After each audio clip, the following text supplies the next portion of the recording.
Hello survivors and welcome to First Aid Spray, a Resident Evil podcast by fans for fans. This is episode 76 and in this edition we take a direct flight to Kajuju and 2009 as we revisit Resident Evil 5. My name is Sai and joining me on the panel this week, he's been on every episode of the show so far, so what is that if not complete podcast saturation? It's Fire Button Steve Valance.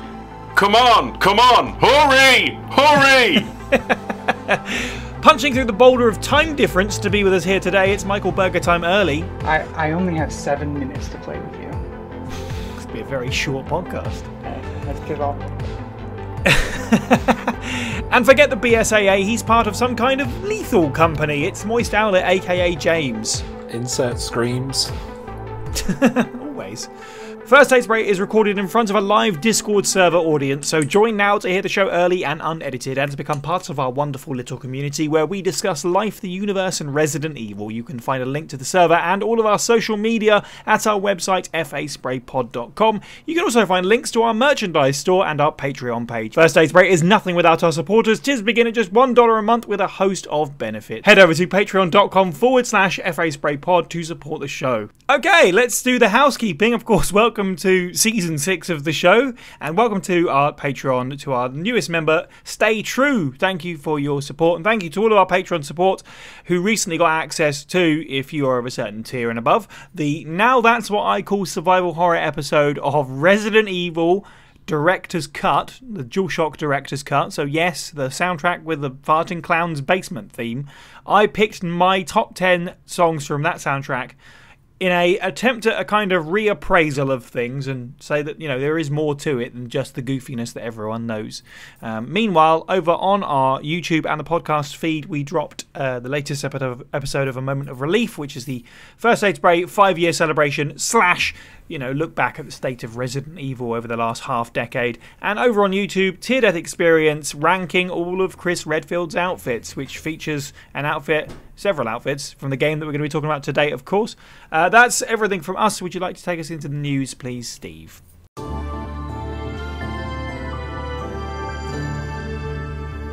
So our first story, Capcom confirms more remakes are on the way. This may have been a translation error, we're not sure. Yes, so this came through from IGN, and it was Yasuhiro Anpo in an interview with IGN Japan.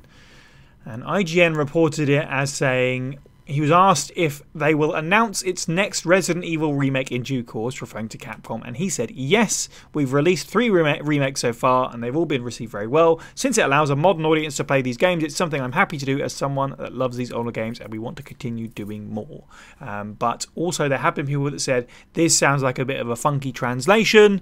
He might not have been as direct as saying, yes, we will be announcing another remake. It might be more along the lines of, if that's what fans ask us for, kind of thing, a bit of middle of the fence, which is usually the Capcom answer. Right, the Capcom way, the business way. I mean, honestly, even if it is as straightforward as what he actually meant was, yes, I don't think it's that surprising, is it, Burgs? No, not at all. In fact, I think really what he was trying to avoid saying was, yes, but it's going to be Gaiden and you're not going to be happy. Oh, that's where you're wrong. I would love that. James, how do you feel about this? I mean, whether or not it's true, I think we're all kind of expecting it, right? Yeah, it's kind of poignant that that news comes on the podcast of the game that we're doing Resident Evil today. 5.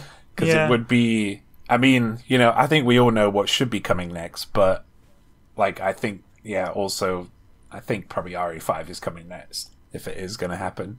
But yeah, we've also been given kind of hints and stuff as well from the surveys that Capcom has put out too, as well. They can be as vague as they like, but I'm like 99% sure that we're going to be getting more remakes from this point forward. For sure. 5 looks likely in some fashion. Remakes look pretty much certain. Whether or not it's next, obviously, that's definitely a debate to be had. Steve, where are we landing on this? Again, as I say, I don't think it's kind of a non-story. Yeah, I mean, Capcom on making more remakes is not really, confirmed or not confirmed. Most Resident Evil fans are going to look and go, yeah, probably. They're sold gangbusters. They critically generally speaking, are received very well. I know there is a small part of the audience looking at me with venomous eyes going, when's Resident Evil 3 Nemesis Edition? I need my clock tower. But excluding them weirdos, like, yeah, it's looking pretty good. It's more... We literally, as of the next news stories that we're getting to, we are now basically the equivalent of my grandparents looking at me expecting me to make a child for them. You know, it's like, when's the next Resident Evil thing coming, Stephen? You know, you're old enough now. So I don't know where I'm going with this tangent, but point is, it's a non-shock. They're like, yes, they'll be working on something. Do we know what it is? No. Personally, I think it's not going to be RE5, James. Just saying. I know a lot of people seem to think that it's going to be. I don't think it's going to be. But I don't want it to be RE5. You think it'll be Code Veronica? I'm in...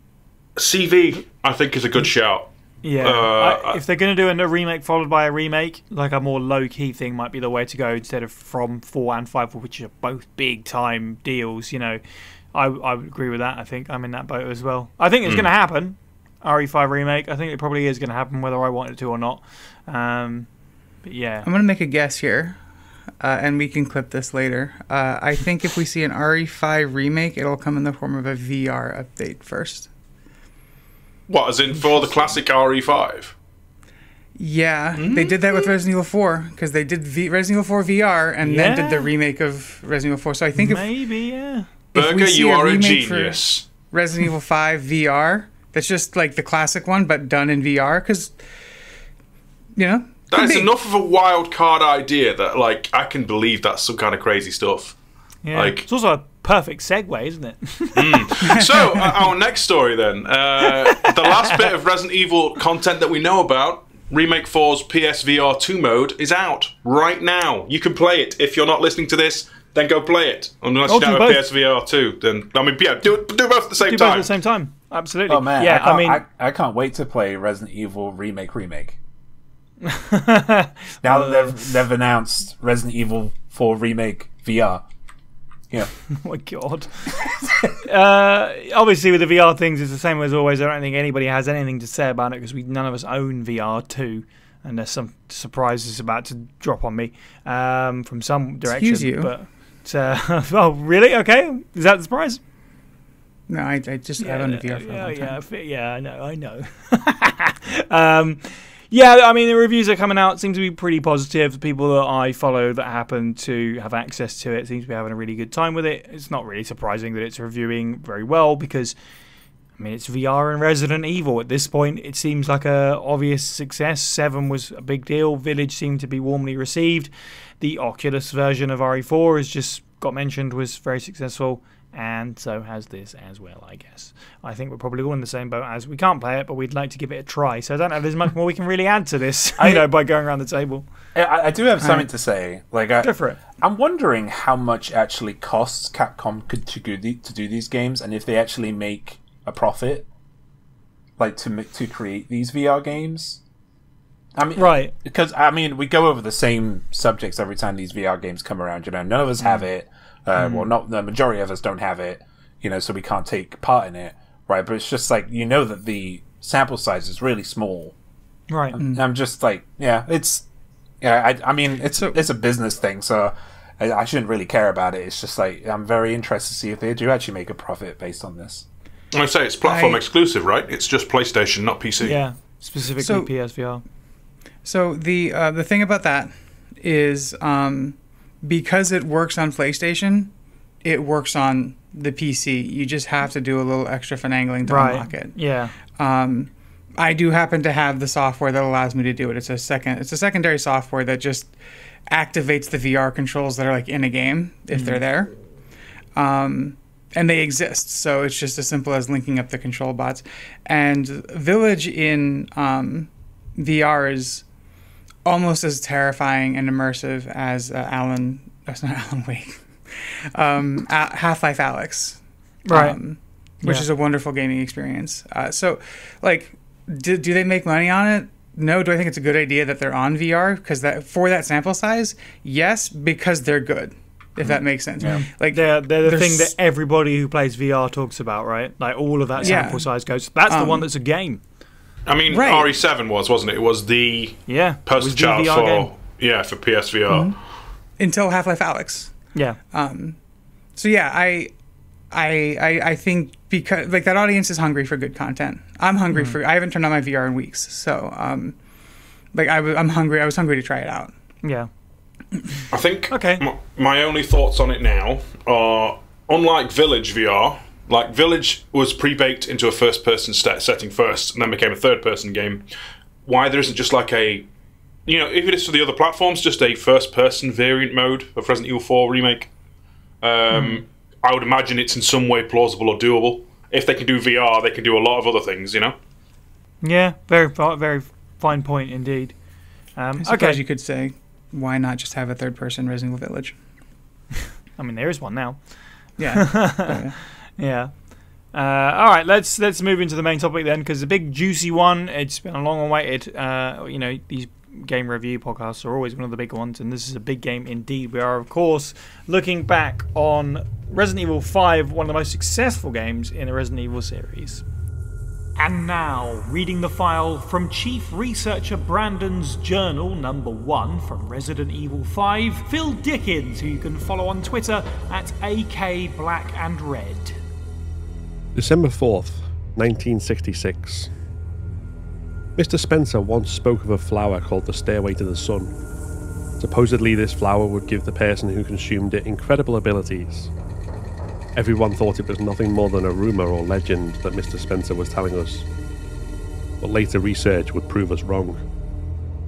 The first person to recognise the validity of that story was my teacher, Dr. James Marcus. He hypothesised that a virus, hitherto unknown, might exist that could alter DNA. That man was so perspicacious. His hypothesis turned out to be correct. The virus discovered in that flower was labelled progenitor. For 3 months in Africa we worked diligently, fretting over results, and staved off attacks from the Indopire. After such time, our efforts were finally rewarded.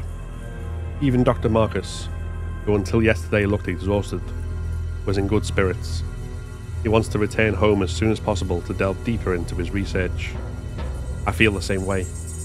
I want to learn the secrets of this progenitor virus as soon as possible.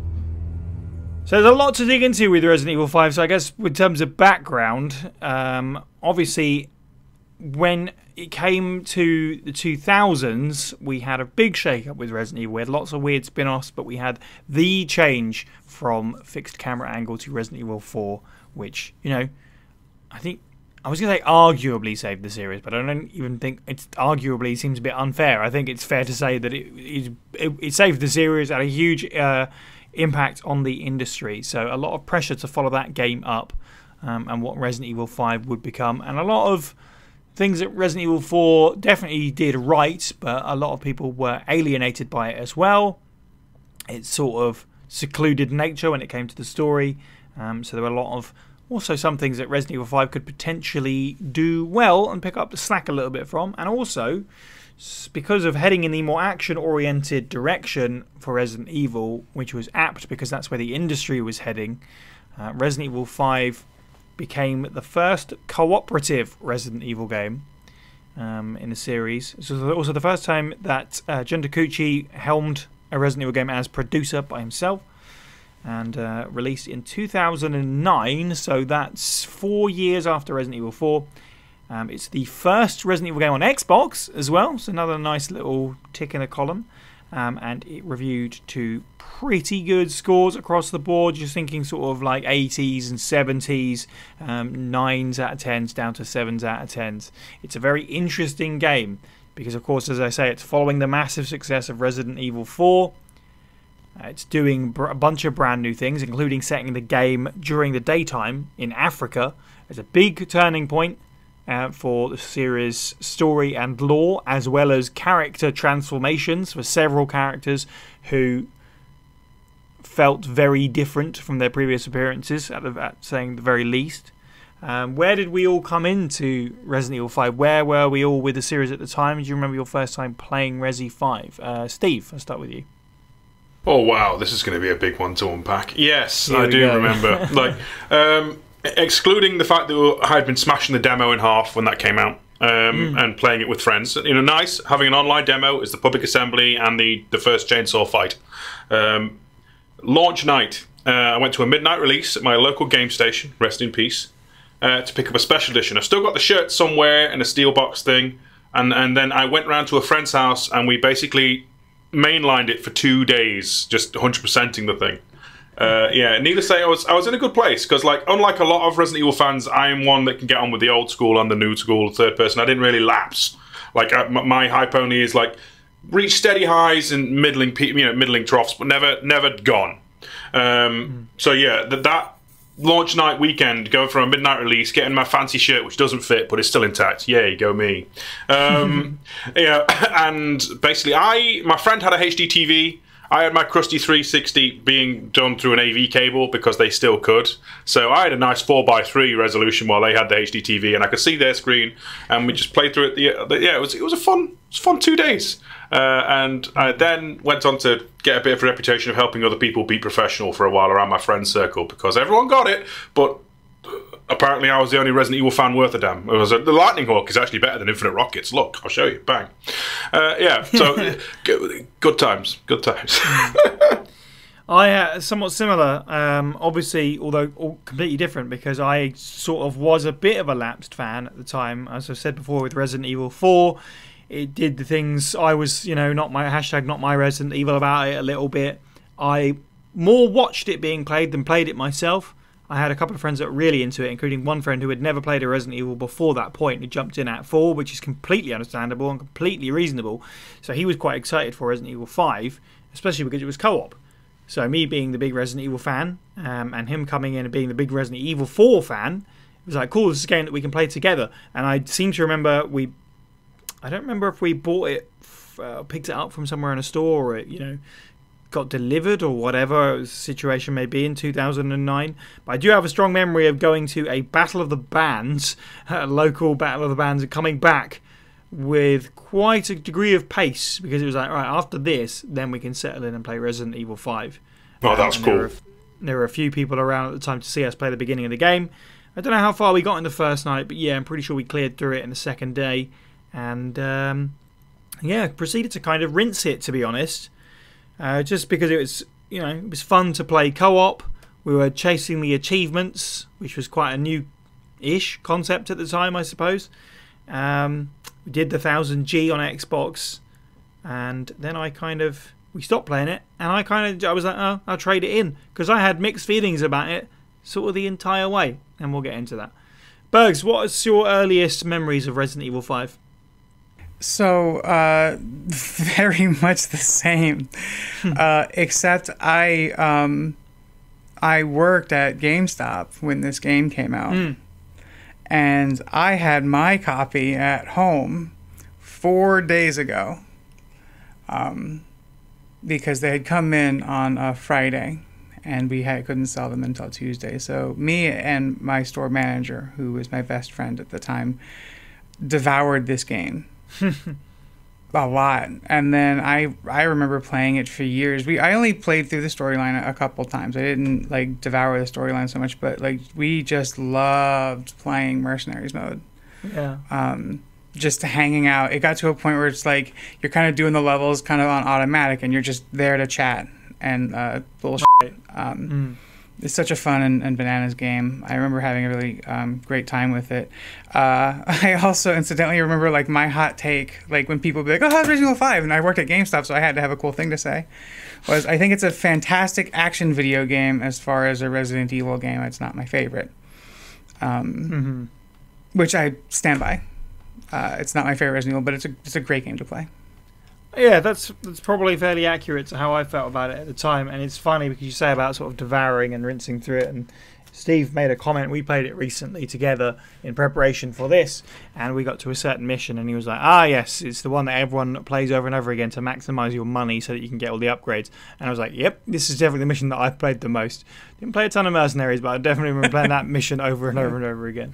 Yeah. So James, usually obviously it's like, well, what was your first experience with this Resident Evil? Played it for the first time a couple of years ago with Steve, but this is not necessarily the case with this one, right? No, it's not. On release, I actually played the demo, and bear in mind, I knew this was during a time when I knew nothing about Resident Evil. as well. And my first proper experience was Resident Evil 4 a few years prior. Right? So when I came into this game, I was like, oh, this feels very similar. This feels very familiar, you know? So I really liked the demo. And then I got it on release when it came out. And I remember playing through the entire game. But the problem was that during that time, it was like a haze because there was so many action games that were coming around that time. Plus, we had a lot of action movies that came around at that time. And because I didn't know much about Resi either, it kind of fell into obscurity, and I barely remembered anything about the game. And then when I played it with Steve in the before times, the before times, I completely forgot it again. But I only remember I think I remember playing with Steve and going, oh, I remember there's like this part and this part. But I was getting RE4 mixed up with RE5. And then I played it, the past couple of weeks with my friend, and I forgot the entire game again. it was only 5 years ago. I think I'm going to go into that later, but I think that is like one of my biggest problems with the game, is that I can't seem to absorb this game into my brain. Unfortunately, and it's wild. Not to put the cart before the horse, but I know where you're coming from a little bit there. So we'll definitely get to that. So when it comes to it, obviously, talk about the gameplay first, I think, because it's a major part of it. It was a major part of the previous game with the Resident Evil 4, so it's always going to be a major part of Resident Evil 5, especially being the first co-op game and stuff like that. But before we get necessarily deep into the gameplay, as I said, we are following the revolutionary Resident Evil, the one that is still held up, and it's got a big shadow that it's kind of living in, which is ironic because it's set at daytime for the most part. So I guess more than anything, how does Resident Evil 5 feel compared to Resident Evil 4? Like, how do we feel about it as a kind of a direct sequel to that? Like, this is really, when you think about Resident Evil as part of eras, like 1, 2, and 3, that will make sense. And then we go 4 into 5, makes a lot of sense. Steve, how do you feel about 5 as it follows 4? We're talking mechanically? Or when you break it down to brass tacks, if you rip Sheva out and you were just Chris on your own, the main gameplay difference is you've lost the attaché case. You've got a few more melee moves, and you can now strafe. You can move left without turning left, and you can move right without moving right. And yet, this doesn't sound all that deep. But then the second you throw in an AI partner, and like, oh my goodness, and you can give them subtle orders, and basically, I want you to be a more passive combatant or an aggressive combatant. That bundling together with an item management is surprisingly fun little cocktail to play with, I feel. Everyone bashes Sheva's AI, but I generally like, if you give her a rapid fire weapon and then a short, slower weapon, like a shotgun or a rifle, oddly enough, she has 2 modes of attack. She'll have a bit more nous, for want of a better term. The enemy roster is a lot more diverse as well, and I don't mean just in their ethnic background. I mean in what they can do and how they approach combat. Because normally, like in RE4, you would have just Ganados, or you would have just the wolves, or just creature X. You wouldn't have multiple different packs attacking you at different times. Oh, right, that's the point. Yeah. Yeah. Surprisingly fun gameplay wrinkle there, I feel. The only downside is there's no merchant. Compared to the original RE4, that had a lot of personality to the game, and this game is a lot more serious. It's a lot more straight-laced in that, and then now it's just an interval screen, and it loses a bit of charm. The gameplay loop of find loot, upgrade weapon, shoot monsters, progress forward is still there, though. I feel like I'm just going to be rambling more and more basic gameplay things, so I'm going to pass over. That's fine. Yeah, we can move to the next. I mean, it's interesting. I've got a couple of points. I'll just say one before I move on to next. But it's really interesting playing Resident Evil 5. And I've always kind of thought this, but even more so playing it this time. People really thought, myself included, that Resident Evil 4 was a huge departure from what had come before. But when Resident Evil 5 came out, it felt like it pushed Resident Evil 4 back towards the closer games. Because the tone of Resident Evil 5 is so different to Resident Evil 4. Even though ostensibly it does play pretty similar, like you say, there's a bunch of extra bells and whistles and stuff. But like tonally speaking, it's really interesting to come after Resident Evil 4, which is like this sort of weird European fairy tale sort of twisted fairy tale sort of thing. It's got its own. You can almost forgive it for being different because it's got its own monsters and stuff. This one kind of goes, and you know what? That one's spooky. I mean, this has its spooky moments, sure, but that one 4 feels more like it fits with the other games better because this is so wildly like, oh, well, now we're driving across the African savannah with a Gatling gun. You know what I mean? James, how do you feel about Resident Evil 5 following Resident Evil 4? I do have something written down here, but it was in conjunction with my notes about Resident Evil 5, and like you've already mentioned it, which is the co-op. I think the co-op in the game is what completely changes it, because if you play Resident Evil 5, like even though the gameplay is very similar, it's the co-op that changes the game in comparison to Resident Evil 4.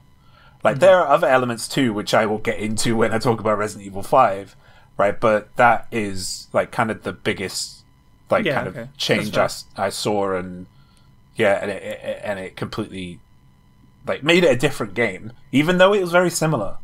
Yeah.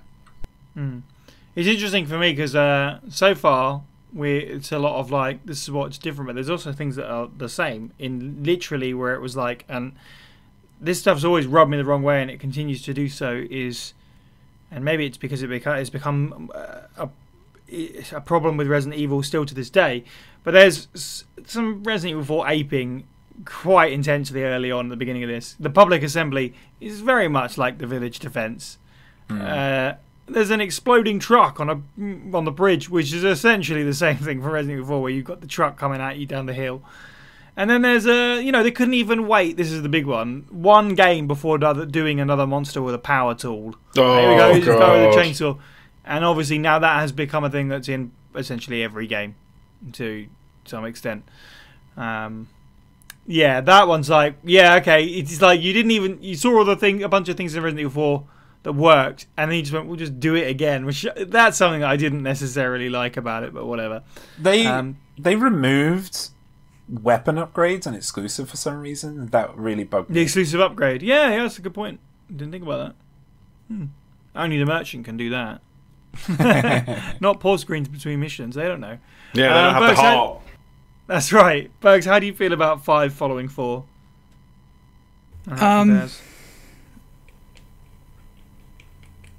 I think I agree with Sai's sentiment a whole lot. Like you said that, and I was like, whoa, yeah. 4 does feel a whole lot like the rest of them after you've played 5, where it's almost cartoonish in its bombacity. Good word. Yeah, thank you. But you know what I mean? It's like everybody is so overblown and so overdone and so absolutely bonkers that when you take into account that, like, looking at it now, like watching you and Steve play it and James and James's friend play it, I noted that it looks cel-shaded almost like a comic book. And yeah, you know, when you think about its execution in terms of, like you said, everything is done between missions, it just feels very comic booky in comparison to some of the more flowing stories that we'd seen before. Yeah. Without harping too much on the gameplay, y'all said it a lot. I can save a lot of my gameplay notes for it because the melee attacks that are different are really cool, and they're especially really cool when you're playing a lot of Mercenaries mode, because there's a whole separate meta game to that based on your character's melee abilities. But yeah, like coming off of it, I guess I remember at the time thinking, "Oh, this is a great Resident. I want Resident. It's not my Resident Evil games, but you know, I didn't hate it like a lot of people did. I still had fun with the game, and then, you know, played other stuff for those other buttons that I wasn't getting. Sure. We'll get into Resident Evil 5 gameplay now, rather than just doing the comparison thing, because it should be treated as its own thing. I mean, for goodness sake, Resident Evil 4 might be the game that everyone points at as kind of the pinnacle, but Resident Evil 5 was the best-selling title for a very, very, very long time. And obviously it does have the benefit of being immediately released on multiple platforms, and one of those being the Xbox 360, which was a big deal at the time, obviously. But yes, let's get into the feel of Resident Evil 5, how it feels to play.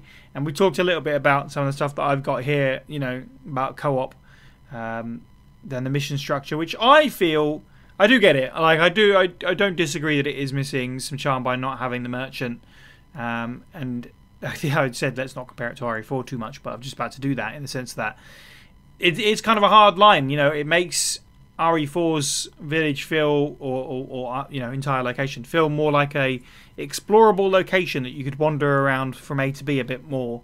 Even though it did have a mission structure in Resident Evil 4, whereas 5 is a bit more of a hard line of that. These are more like arcadey sort of shooting galleries, I guess. But it works, because that's kind of the intention they went for. They very clearly had an image of what they wanted to do. They wanted to make it about mission to mission to mission. It wouldn't really work co-op-wise, necessarily, if it was wide open explorable areas. And co-op is not the only way to play Resident Evil 5, but it works so well that it's absolutely... What everyone says about this game is, if you're going to play it, you should play it with a friend. It's so much more fun. And who'd have thought that co-op Resi at the time, when this was about to come out, would actually be a good time? Whatever you might think about the tone and the scariness or whatever, in terms of the fun, chunky, responsive gameplay, it's great fun to play. Burgs, I'm going to chuck it to you in that case. How do you feel about the way that Resi 5 feels to play? So Resident Evil 5 is a blast. It is fantastic fun. It is such a great time.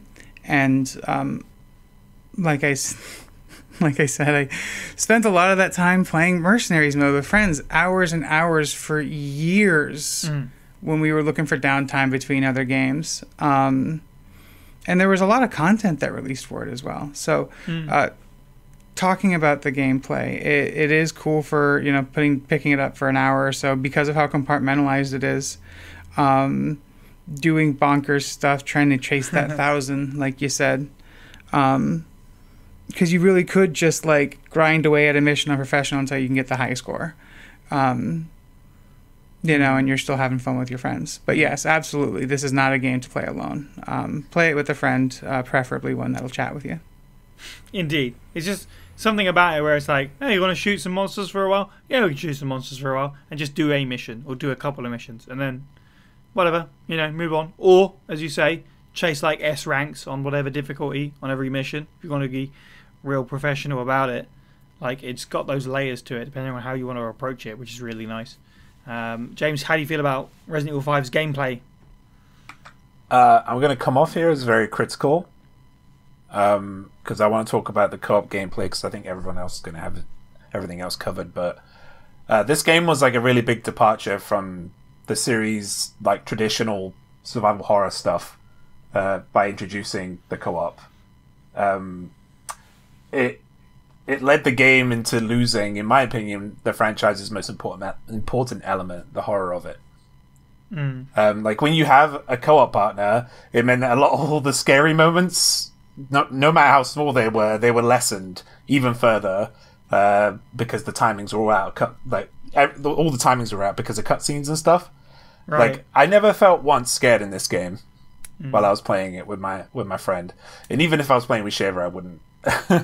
However, I don't often praise RE6, right? But I do think it can be done in future games, and I think RE6 went the right direction, what it did, because it dumbed down everything to I'll go over it later in aesthetics, but when I say dumbed down, I mean the aesthetics and the lighting, because in this game is so bright, and the co-op elements just made it not scary. It didn't feel very Resident Evil to me while I was playing it. I did love the teamwork aspect of it, where it would split you up and you'd have to support each other. It wasn't super complex stuff, but it was super welcome to do that. It also because of all that, it also allowed Capcom to get a little bit more smart or clever with their boss battles in the game, because they involved you they involved you both to succeed. It wasn't just one person carrying the other person. I mean, you could do that, but like the most obvious one in my head is the Wesker one, where before the volcano, where you throw a rocket at him and then your friend blows the missile, you know, and that's a really cool aspect. You know, it's a really, really interesting way to spin the game. Also, the Jill fight as well is a big one. That took us about 10 tries, but we got it in the end. The way I am going to go back to kind of negatives though when it comes to the co-op, and that is that it was super jank in terms of the sessions that you create. And the way they worked was also really strange, like being forced to play local co-op to share weapons with each other. That's a bit odd. Yeah. You could and you could share ammo, but like other things you couldn't. No weapons, nothing. It's so weird. But if you play local, you can use the same cash pool and you can share the weapons. It was so weird. There was clearly, I think they did that because there was some kind of balance issue or something. But it just made it less fun for the player, and it's a single player game, so like, it doesn't need to be competitive, you know, or anything. So yeah. But yeah, that's all I have to say on it though, because I think everyone else has got quite a lot to say about when it comes to gameplay. It's a huge part of this game. I had a lot to say about co-op though. I guess, you know, they are at this point figuring out what online play and sort of LAN play is and how it compares to local play and stuff like that anyway. So I sort of understand you sort of have these weird decisions that don't really in retrospect make a whole lot of sense, but you're not wrong for certain. When it comes to the co-op stuff, you're right though. The boss examples that you've just given, I'm glad that there are moments in the game where you go, okay, you kind of justified the co-op a little bit here by having those boss fights. And other than that, it is really obvious stuff, but it's not in a bad way, you know, like we both must operate this switch, or now we're going to have, as you say, a moment where we split up and one person will cover the other with sniper fire or whatever. And sometimes those moments, as simple as they can be, add some tension. I would agree with you that this game is not scary at all at any point for me. There is some tension, and the on-the-fly sort of inventory that replaces the attaché case, I think is probably the biggest source of potential tension when you have to swap around some stuff in the middle of a fight, or I desperately need a grenade now or whatever, so I better, and it's not on my D-pad, it's in one of the corners, so I need to pop that open and mess around with that. That adds a certain element of tension, not scares. They're very different things. You can get tension in any game. It's more frustration. Oh, okay, that's fair. Yeah, like it's like I akin it to jump scares in horror movies. Jump scares is not you being scared, it's you being taken unawares. Yeah. Like, and it's kind of the same avenue here, because it's not scary. You're just going, God, I just want to press the thing, you know. That's all it's not horror, it's not inducing horror or fear into me, it's just frustration. Interesting. Okay, that's fair. Steve, how do you feel about the overall gameplay experience of Resident Evil 5? I think compared to some of its contemporaries at the time, it's very strong in its co-op stuff. Like, just pressing 2 buttons to open a door together is fine and all, but like at the time we had just co-op partner would appear and shoot things alongside. In this, Cheva's much more involved, even like, separate sections dedicated to each player character, so you can like incentivize playing as the other character on someone else's game. Yeah.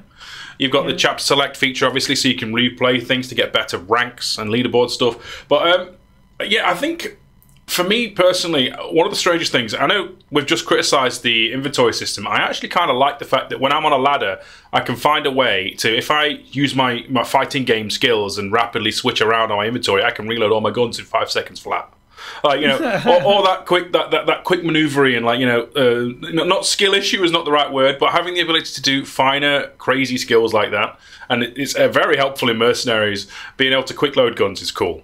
Being able to do combo attacks with your partner is cool. Having your partner literally lure a boss around, and then they sabotage the boss for you to then hit a furnace switch as they evade and get out of the way. That's cool. The whole gimmick of the Wesker fight being 2 pairs, and obviously one player, normally a Sheva, would try and distract Jill while Chris goes around.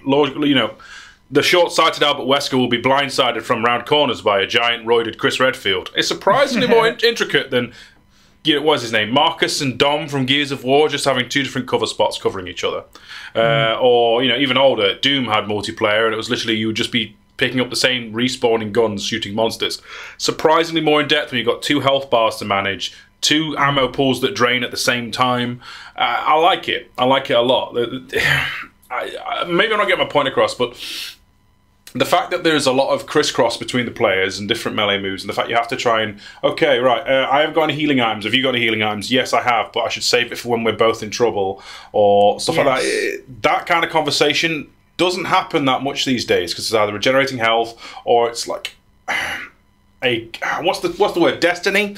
Looter shooter style things like that. That's a bit more gear focused, as opposed to what you have on you, around you, that you have to figure out the environment focused. And I really, really appreciate the game for that. It's a very good point. It makes players actually interact with each other. Certainly, this is a problem that I find more in board games than video games. Personally, that I'm always very aware of. Get people around a table playing a game together. Sometimes those players are not actually ever they might be working on their own goals and doing their own thing on the same board or whatever you're playing. Not necessarily interacting with each other or trying to trip each other up or trying to help each other, what it might be. So it's absolutely spot on, managing different health bars, different ammo pools. I picked this up, this is more helpful for you, or let's make sure we've got what we need, kind of thing. Do you want the sniper rifle or do you want the shotgun? And then you have a discussion about, I prefer this, okay, then I'll have this. And that dictates whoever's role is for the next chapter, at least. Yeah, so that is definitely the wrinkle, because otherwise it plays like Resident Evil 4 with, as you said, strafe and that kind of thing. So it's a really, it's regardless of how you feel about the horror. And as I said at the time, I had very mixed feelings because it didn't feel like Resident Evil to me. But I kept playing it because it was just fun. It was fun to play with a friend. It was a good time. It's as simple as that, really. So gameplay-wise, I really have no negatives to give it, which is, I still have mixed feelings on this game. And I definitely don't have anything bad to say about the way that it plays, really. I think on the horror aspects, not to derail, there's only like 2 enemies that even give me any apprehension in this game. Like, they're both insta-kill enemies. One's the chainsaw guy when you don't know where he is, and the other one's them bloody Reaper bug things. All right, they genuinely scare me. Okay, an indestructible creature that blinds your laser sight. You have to kind of guess where the weak spot is, and it can just grab you, and then you have a 10 seconds of rib puncturing. It's surprisingly horrifying. It gets under my skin in all the worst possible but fun ways.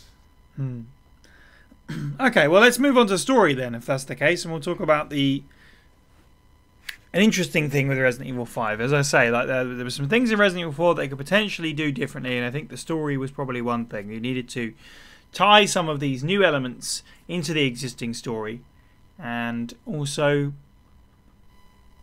move forward some plot threads that we'd had dangling for a little while. So, for the context, Resident Evil 5 set in 2009. At this point, Umbrella has gone under, as we know from Resident Evil 4. The problem is that all of their experiments and all of their wrongdoings have gone out onto the black market. So Bioterror is now worldwide. So Chris Redfield, Jill Valentine and friends have formed the BSAA, the Bioterrorism Security, Assessment Alliance. Bioterrorism Security, something like that. Good lord, no, me. And at this point, however, Jill Valentine is apparently dead. And Chris is haunted by the fact that she and Wesker jumped out of a window together, and apparently bodies were never found, but we've been told that Jill is dead. That is part of the marketing campaign as well, I believe. Chris at the grave of Jill. And he's arrived to Kajuju to help with a black market problem, but also to follow up on a tip that he's received about the whereabouts of Jill Valentine, or some news on what the situation is. And then begin game, essentially, where we explore Kajuju, the fictional part of Western Africa, and encounter the Majini, who are the Ganado of the game, essentially, your Plagas-infected enemies, and get a little bit more background in the Plagas, and then a little bit more background in Umbrella and the T-Virus, perhaps most interestingly. Steve, how do you feel about the story of Resident Evil 5? The story itself or the lore? You see, that's the debate, isn't it? That's the whichever one you would like to start with, or both. Okay, so the story itself being basically a simple tale of Chris find Jill, kill Wesker, save day, while Sheva and Josh are basically around, is adequate.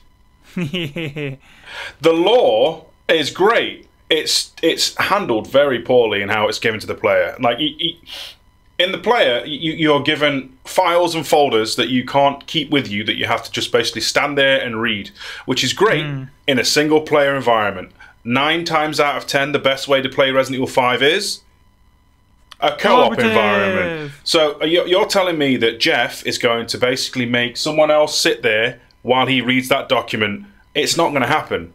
They'll run off. It's like a child at the coffee table. They'll find their way to get murdered, and you just can't happen. You can't stand there and read files. It's incongruent to the gameplay. And then they have this really great timeline that's constantly being like reloaded or put in over the loading screens, but it's all over the place.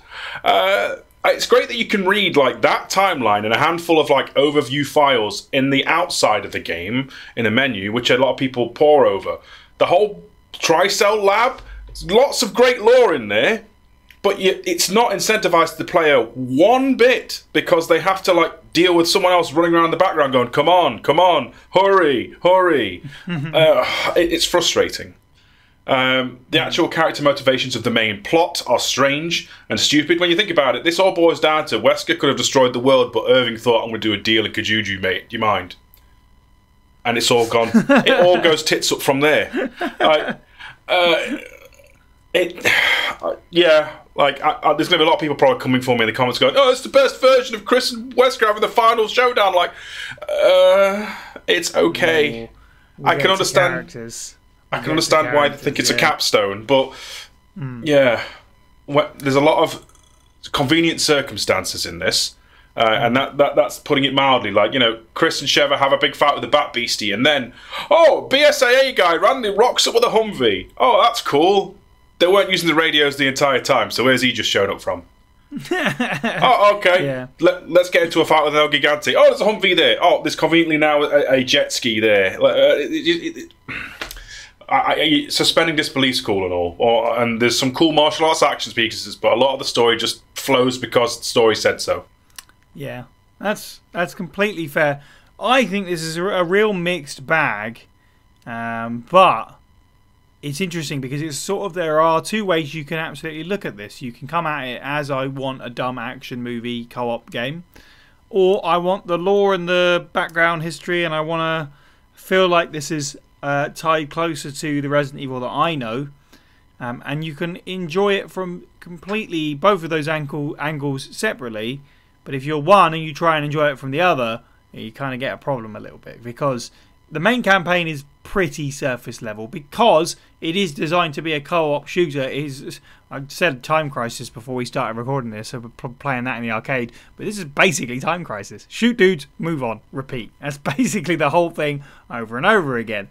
And that's fine, and that's great fun. You don't need a whole lot of motivation to carry on shooting dudes, just a little bit here and there. This guy's going to be a boss, we move on. And the lore is great. We get so much stuff in terms of furthering the series, the worldwide bioterror situation we're in, but also perhaps more importantly, stuff about the past. We get more about Spencer, about Umbrella, about Progenitor and the Stairway to the Sun, which links Las Plagas to the T-Virus, and everything gets closer and so on and so forth. And this stuff is great. That's the stuff that I appreciate most about the game. And I really do appreciate that it kind of tries to juggle these levels of investment. You can play it as a dumb shooter with your friend, or as a Resident Evil fan, you're going to get a bunch of new lore out of it. But yes, if you are looking critically at the main story drive, it's absolute nonsense and full of holes. And yes, if you are just here for a good time and your friend wants to read the files, that's going to really slow you down. So they are at odds with each other. But I also like that it tried to do both at the very least. It's a fun game, but also there is deeper lore to it as well. Burgs, how do you feel about the storyline juggle of Resident Evil 5? So I have a history of hating the Resident Evil series, of course. Yeah. Of course. I gotta tell you, one of my favorite jokes I remember hearing when we were playing this game was a friend of mine once said, "Oh, we dropped the plot. No, don't. It's no time. You have to keep going." yeah. And that's what it feels like. It feels like a selection of mercenaries levels that have a little bit of story added to them. We talk about the feeling of Resident Evil, and one of those original feelings is picking up files. And Steve made a very good point of like you're not always like another person's not going to sit there and wait for you to read an entire diary. And I think that the game does a pretty okay job of making the files shorter, much to my again personal. I think there's only a few that are like substantial, right? Yeah, I think you're probably right. And part of that is because it is a co-op game. You don't want your friend to like have to wait for you to read everything. I think the comparison to Time Crisis is apt. Goes back to my comparison that they're all just mercenaries levels with some plot. That said, there is some fun lore. There's some fun characters. I'll tell you what, up until watching James play, I completely forgot about the guy from Jersey. Oh, Irving. Whose name I still don't remember. Irving, yeah. Use guys, as James says. Use guys. Yeah. But as always, I think the stories of Resident Evil are always supposed to be kind of bad, given the nature of the source material. And I don't say bad as in like I don't like them. I like them just fine, but they're not kind of dumb and kind of. They have to be kind of dumb a little bit. I get that.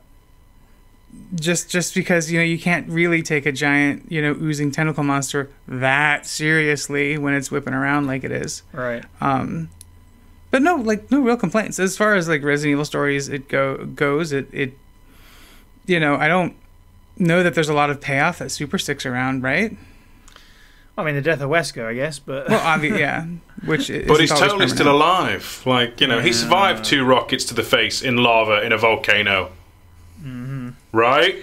Yeah. Well, it's the Resident Evil universe. Apparently, we get to the point now where they tell us characters are dead and they're not. If I'm going to take a negative against the story, I actually think that Jill Valentine's stuff is very silly. Of course, Jill's dead. It's happened off screen. Here's a flashback to it. Anyway, she's inevitably going to come back. In fact, they showed it in a trailer. Although I, stand by the fact that you don't know that's necessarily Jill. You've got blonde hair or whatever. But it was pretty obvious that with the storyline drive of Jill Valentine is dead and Chris is searching for answers, she's probably not going to be dead. You're not going to kill her. They haven't killed off a major character even today. They certainly weren't going to do it off screen like this. And I think obviously it's even made even worse by her absence from the series after this up till Death Island. Which is an unfortunate factor. But, on the plus side to it, I think good for them for not playing it safe. Even when we talk about the big dumb action movie plot, they made that big dumb action movie plot the final showdown of Redfield versus Wesker, which is quite surprising. They could have continued to drawn it out and had it every Saturday morning like a TV show. But it is like a 3-parter with Resident Evil 1 and then Code Veronica, and they bump into each other again. And then Resident Evil 5 is the final showdown. So, props to them for actually, I would like to say, concluding a story. But, as you said, Steve, Wesker may or may not be still alive. Who knows? Come back and listen to this in a couple of years after the Resident Evil 5 remake comes out and laugh at us. God, no. Just let him die. Let him die. James, how do you feel about the plot of Resident Evil 5? Both the campaign plot and I guess the lore as well, because they are separate things. Yeah, I'll talk about just the campaign first. So yeah, we learned that about the conclusion of like the Umbrella Corporation. We don't go through that, which I would have loved if we actually were a part of that somehow. And we weren't, which is a real slap in the face, I think, to the fandom. Because you've been working to take it to Umbrella, for a number of games, and then it's that agency is taken away from you as a player. But like it was cool, like that they could try to connect previous strains to the progenitor. I like that. And while they did this, they like waxed lyrical about all the founders as well. There's a lot of founder stuff in this game, Yeah. Which I appreciated. You got to hear like kind of the internal monologues. While playing this the third time, I was sitting to myself going, I know this is like Resident Evil and this is a thing that's going to happen, right? I was just like, these men are so smart, yet they write and they say, "Ooh, I'm so dastardly and sneaky," but they write all their thoughts down on a piece of paper, which didn't really make sense to me. Never has either. I don't get it. I would have really, we've already spoken about it a little bit, but I really would have loved to piece things together as you went through the game rather than having 2 or 3 lore dump areas. Because that is also a reason why this game doesn't feel Resi, is because you had these these treasure dumps rather than treasure hunts. Where you would go around and search and, I haven't been around this corner, what could be here? Oh, it's another handgun ammo, it's nothing else, it's like that is something I missed from this game. And this game is kind of going and getting rewarded for your exploration rather than just being given extra ammo. And folks, the second part, folks are probably expecting me to connect this to newer games, and you'd be right. Because it wouldn't be be a podcast. There are only a couple of theory. There won't be any of those, unfortunately, because this game is very vague in terms of how it deploys its lore, and I like that. It tries to kind of connect things vaguely to other games, and outright saying it sometimes, right? But it also leaves things open. There are a couple of notes in some of those treasure dump areas. Like one is the village youth diary, and in that note, extremely similar circumstances to RE4 and RE Village, where basically the whole thing starts because people are being inoculated. Yep. Vaccinated, which is incredibly similar to the other. That's kind of the playbook when it comes to Umbrella or whoever is doing that. Before Umbrella, it was Miranda who was doing it. That is something that they've taken inspiration from Miranda to do this. I think it's kind of interesting, and a tie-in. And then there's a huge amount of information from Brandon, researcher Brandon Bailey. I think, is it Brandon Bailey? Yeah. Yep. He has so much information about how the workings of Umbrella and where they've kind of gone and how they've done things, and bringing back the flower to the US and it not working for some reason. That's cool. I think that's cool. That information is cool because it's like, now you can, as a writer, you can build in whatever you want, into why the flower isn't working. I like that.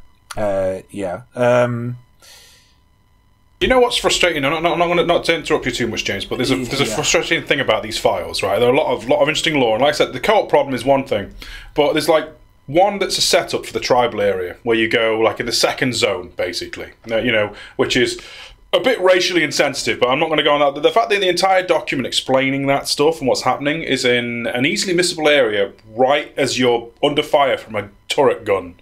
It's where you get the sniper rifle after you meet Irving the second time. Important lore like that, while you're also under pressure on a side document over, that you might not even see again.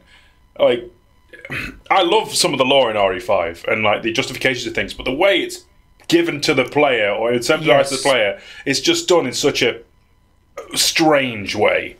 Lazy way, I would say, to be honest. Like, it feels slapdash. It feels like, we need to put these notes in.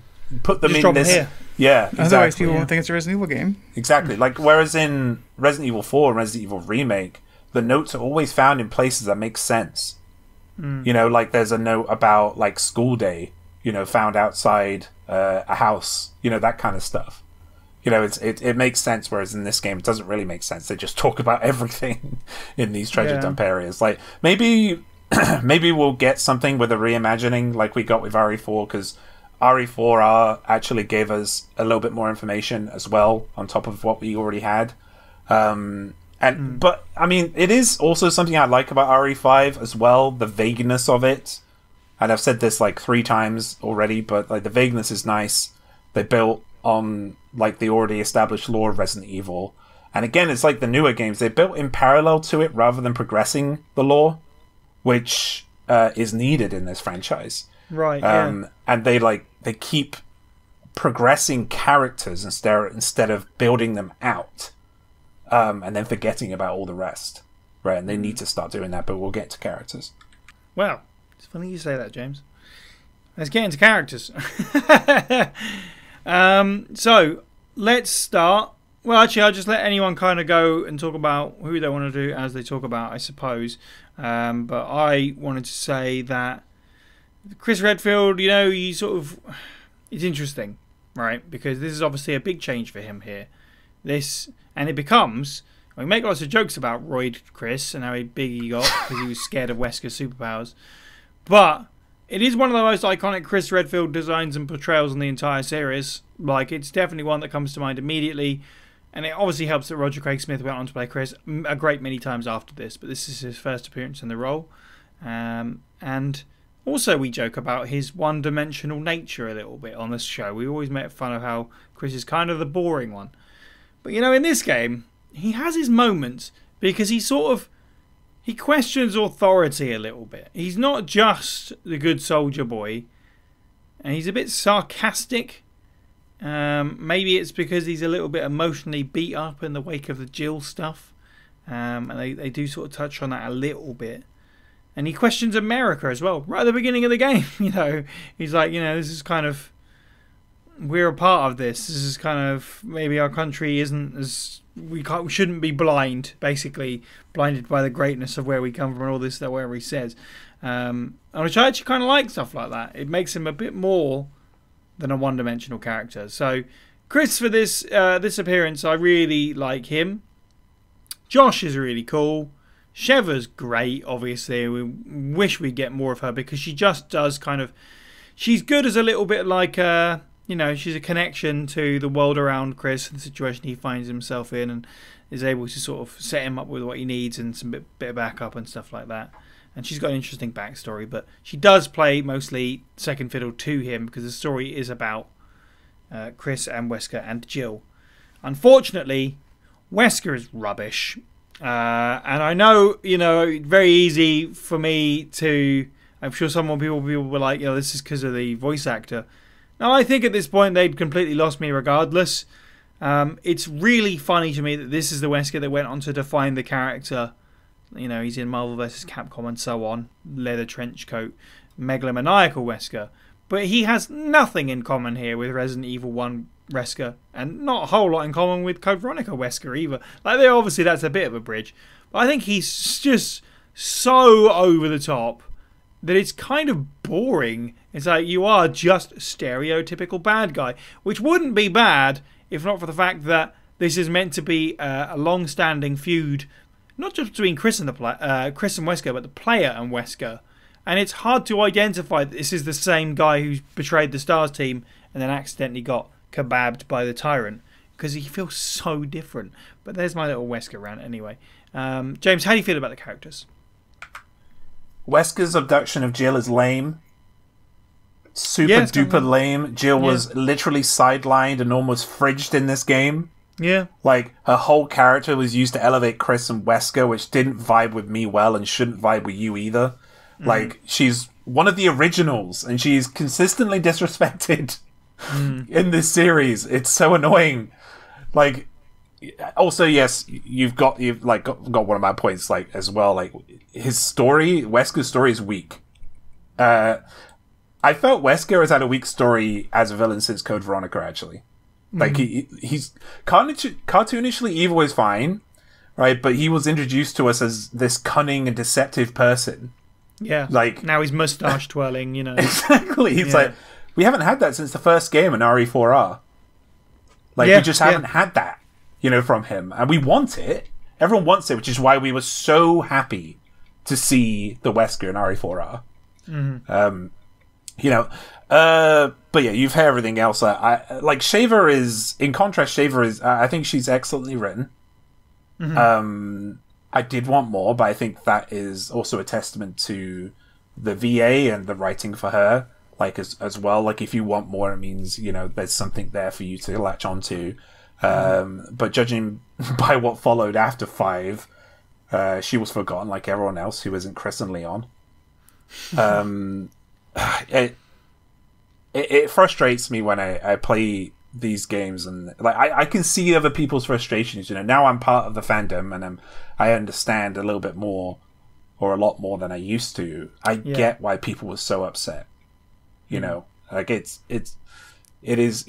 I think the Jill thing is the one I'm most annoyed with, because I think I said this when like Steve and I were playing, and she started talking to Chris like she was a wayward sheep. I was like, this is Jill Valentine. Next time we see her, like she's just on the phone.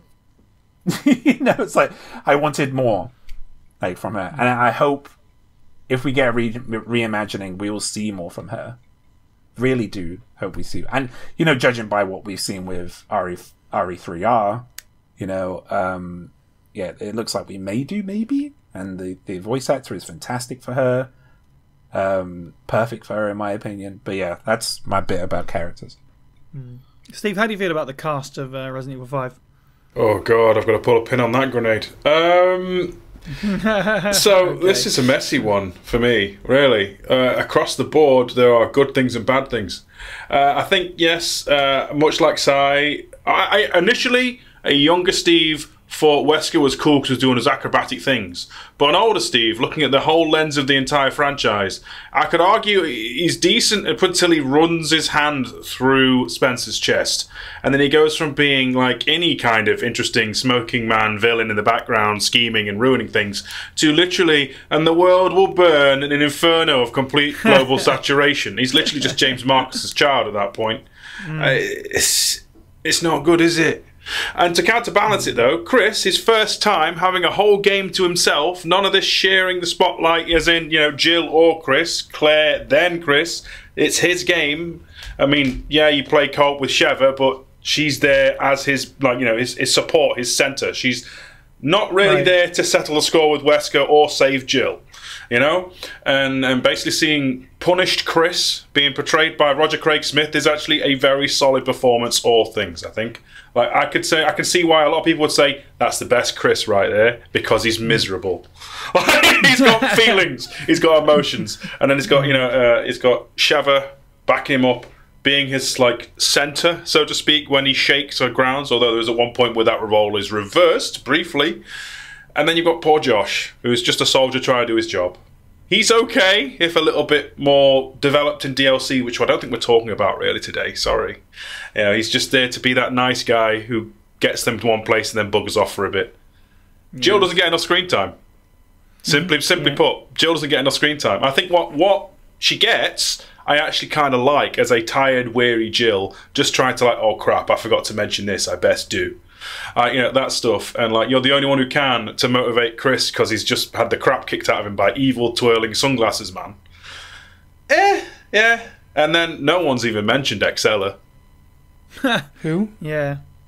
Who? I mean, don't get me wrong. Yeah. Striking design, right? I get you're going for the horny teenagers in the audience. Great, okay. I can get behind, what's the term? Oh god, there's a modern term for this. Titillation. no, I mean the personality. Somewhere between girl boss and simp at the same time. Right. I can get that, because people usually call Ada a femme fatale. I feel like this is a mess up of that concept. She's like trying to be one, but she's just a simp for Wesker. But whenever Wesker's not around, she can sort of cut an intimidating figure. Does that make any sense? She's a football mum. She's a football. She's a soccer mum. But again, like. Clearly that much of an important character, no one's mentioned her so far, despite being principally the secondary antagonist.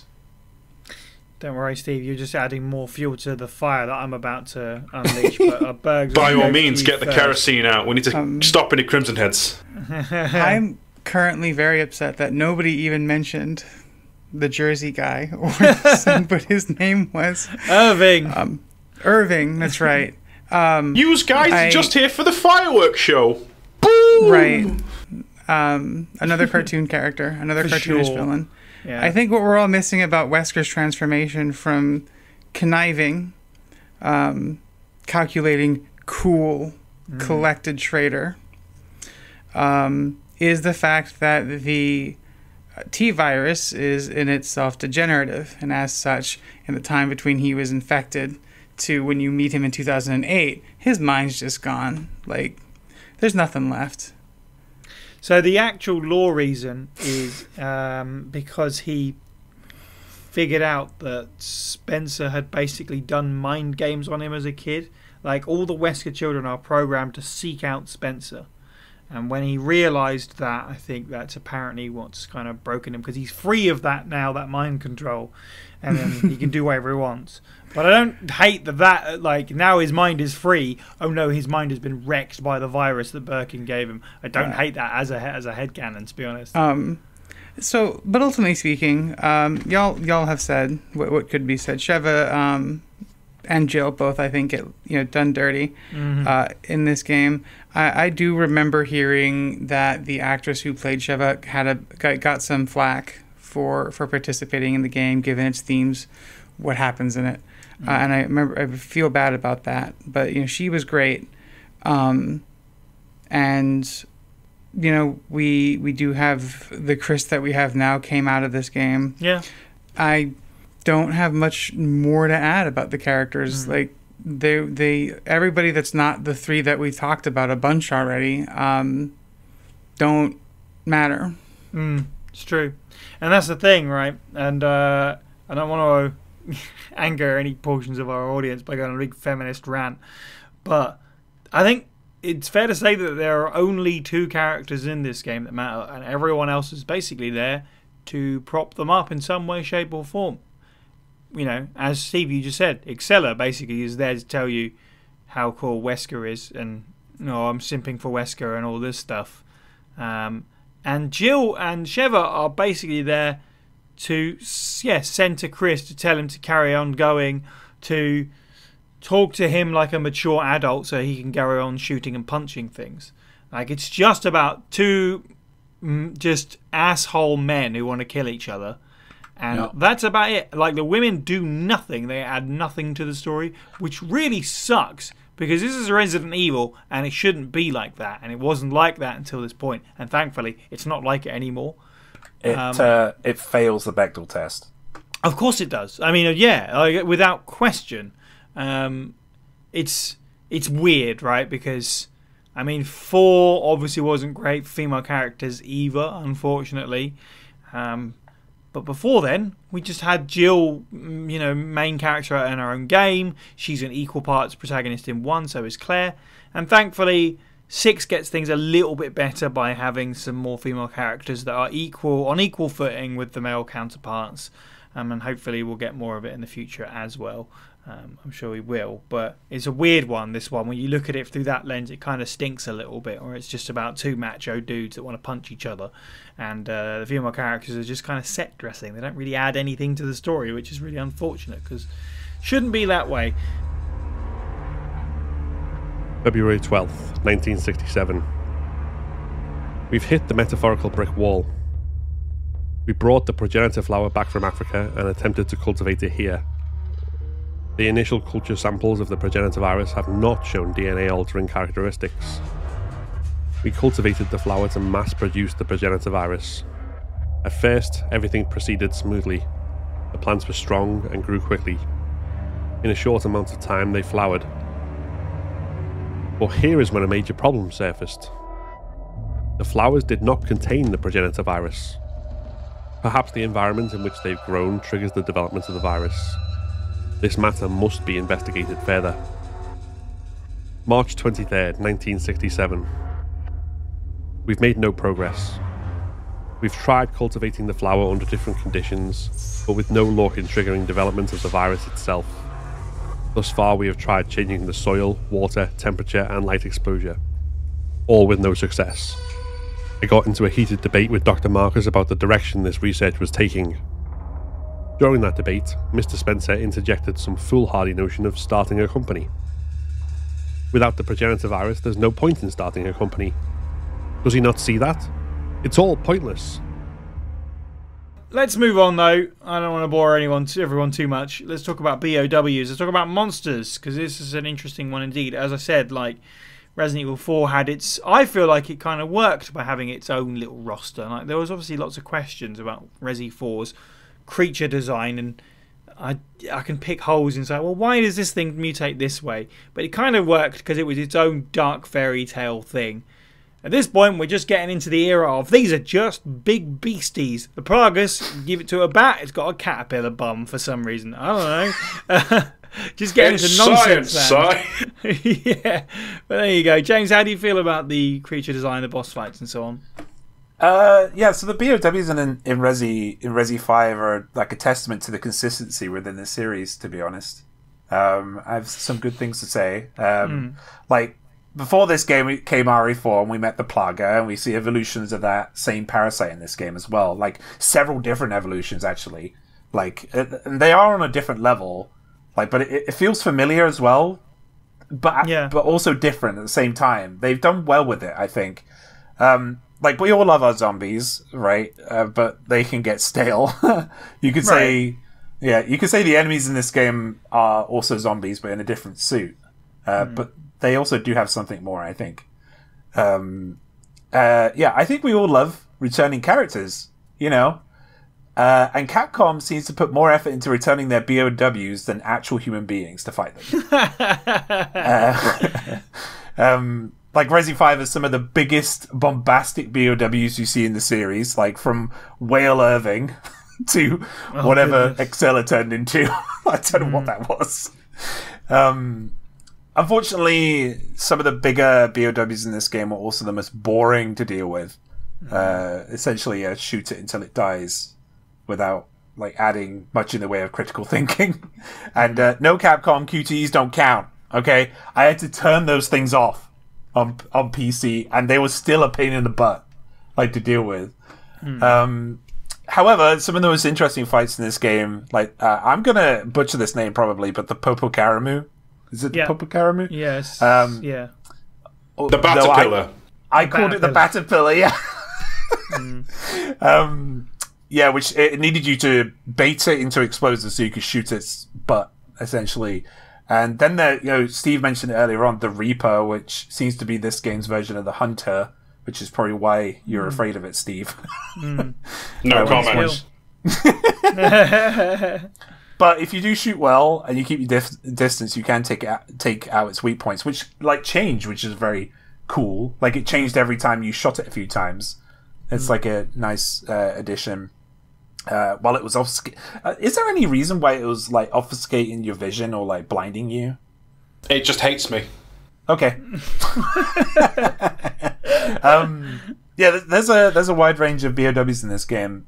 Some questionable with their usage, and weren't really needed to be included, to be honest. But nothing a reimagining can't fix. Wink. Oh yeah, yeah. I fall also into mixed bag for me.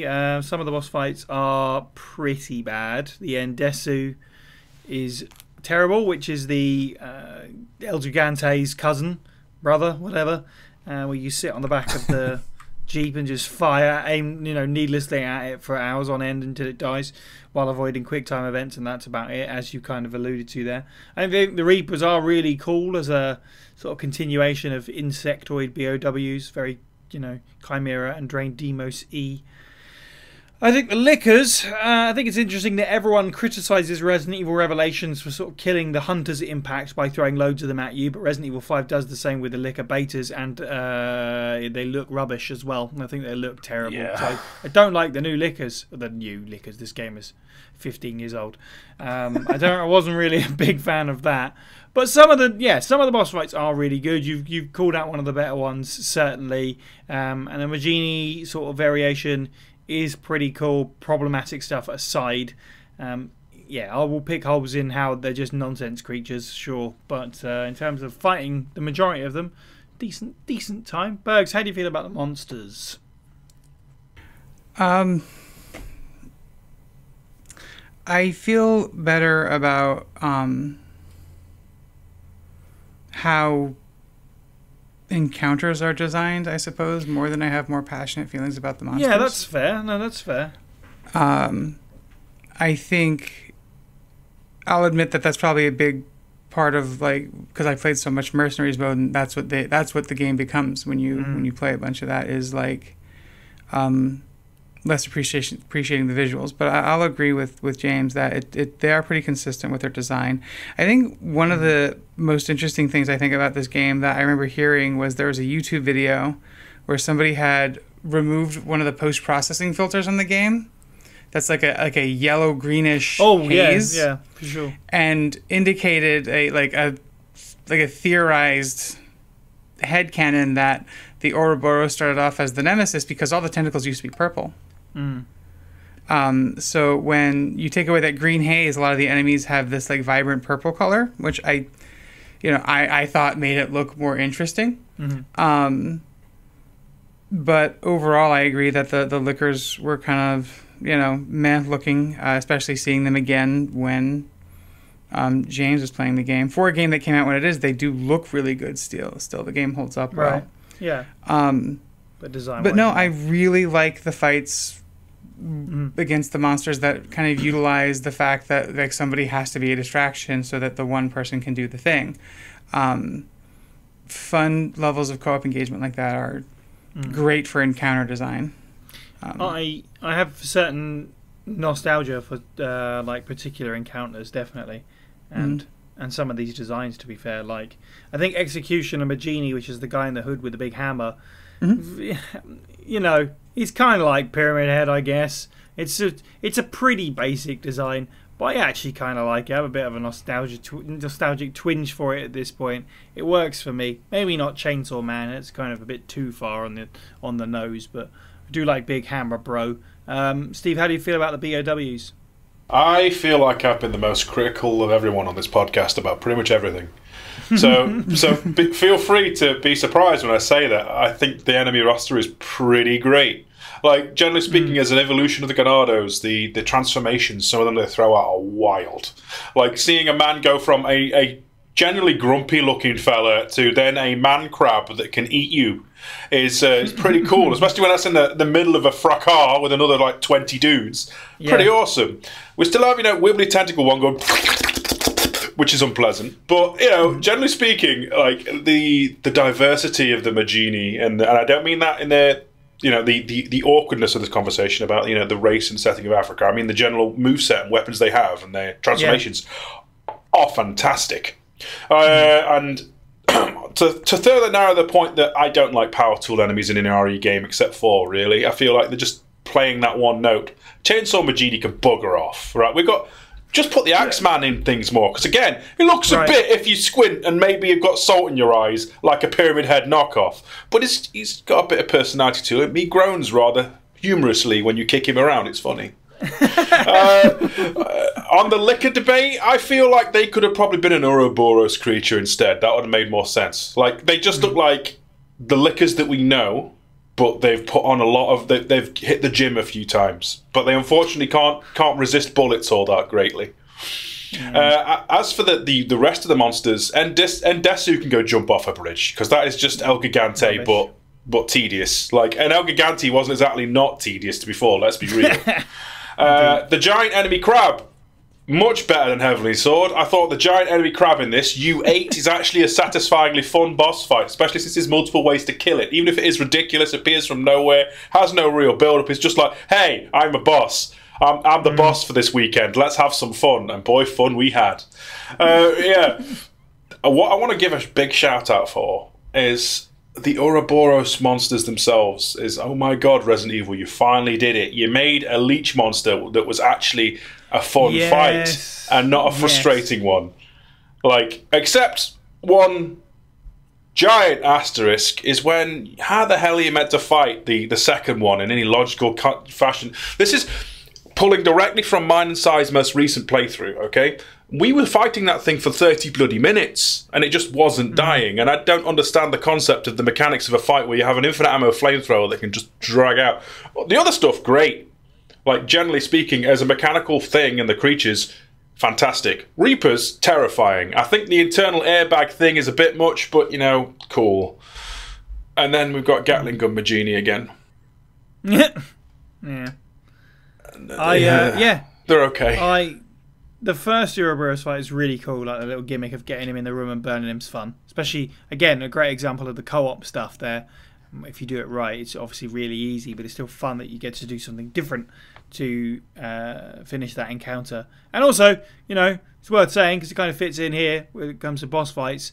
I don't much care for the final boss, but the first Wesker fight is really, really cool. And again, comes down to the gimmick being fun of her firing the rockets at him and him catching it and you trying to blow it up in his face and all that business, plus the music rocks for that part. So big fan of that. So the boss fights of this game, I think largely hit, and Desu's a bit of a stinker. I'm not massively keen on the Exceller creature, or maybe Irving, they're not that interesting. But the rest of them, like the non-character ones, are pretty good. Speaking of great music, and Burgs, you said removing the green filter and so on, let's talk about the aesthetics of the game, the way it looks, the way it sounds. Burgs, how do you feel about Resident Evil 5's visuals at this point? I think the game looked great when it came out, which is to say I had already said that it looks great still. When I think about my initial impressions of the visuals, I don't recall it feeling cel-shaded back then. So I don't know if I'm gaslighting myself into seeing it now, or it's always been there and I just didn't notice it. I'd mentioned that there was a person on YouTube that had removed a green filter from. I mean, even looking at the screenshot that we have up in the Discord channel, it's like there's a haze over everything, so everything kind of looks greenish and brown, which it's not super appealing to play through. It looked like fine. It looked like it was intended to look like, and fit the setting of the game that you were told it was in. It served its purpose of being, in terms of the visuals, they did well at conveying the bombastic nature of the game, and the storyline with our cartoon characters, and later provided a wonderful platform with which to play Mercenaries for 100 hours. I liked how sound design as Resident Evil games has always been pretty good in terms of how satisfying your menu clicks are, your combinations, the sounds of the weapons, sounds of the monsters, stuff when you're playing the game, it kind of makes it easy to get into it and you get into your rhythm and your flow. There's no sounds that I can think of that really take me out of it, aside from an odd funny one that you hear and remember. One from Resident Evil 4 for me is when you shoot somebody and they go mierda. Yeah. And that just sticks in your head for 20 years. But it's normal Resident Evil stuff in terms of aesthetics. I think the aesthetics are visually are worse than in others. I think they course corrected well in that regard. But auditorily, I think I don't know if that's a word, but sensory aside from visual, I think the game was played and did wonderfully. Yeah, the green filter for Resident Evil 5 is an interesting thing. It's a really interesting choice, and I think that I've always thought this, and having played it recently, I still think, and I have just played it on PC for the first time as well, so it's almost kind of like getting an extra, a different look at it. A little bit, because I probably played it back on the day on not necessarily a CRTV, but definitely a TV of the era, probably not HD. I think that it's always been one of the most visually pleasing games in the series, and it maintained that title for a very long time, and I still think it looks very, very nice, even with the green filter. So it's really interesting to look at it with it off as well. Your mileage may vary on what way you prefer, but it's certainly an interesting choice. And overall, it's just a very pretty game. It definitely helps that most of the settings are interesting, either sort of broadly to look at, it's an interesting sort of skybox, if you will, or whatever, or just have some very well designed sort of combat encounter rooms, one after the other. A lot of it's very different to the rest of the series in terms of locations and the places that you move through. So visually, still think it's one of the best games in that regard. There's a lot of good design work, not just the graphics, but the actual design itself. Voice performance across the board is very, very good. Ricardo Irving is ridiculous and fun. Chris and Sheva have great chemistry. Wesker sucks, and I think that is because I don't like this version of him. It certainly doesn't help, but I just what is going on with his accent? Like sometimes he's British, sometimes he's not. It's just bizarre.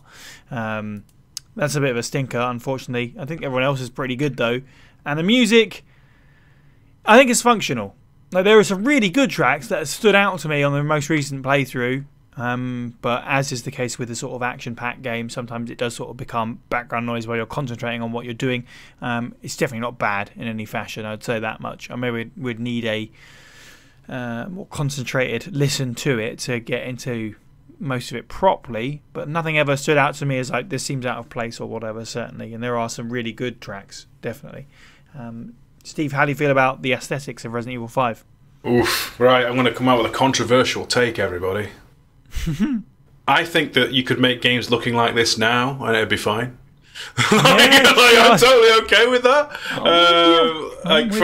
For an early 2000s game, piss filter included, it's fine. I can get behind this because I've seen the film Black Hawk Down and know the kind of vibe they're going for. It helps.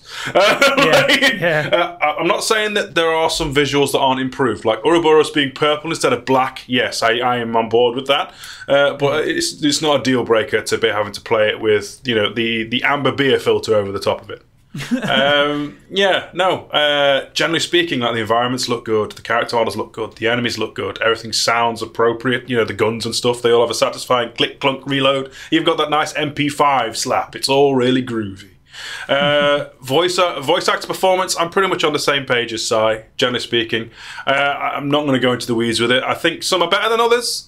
I find Irving very funny. Like, younger me found him hilarious. Now I just find him very funny.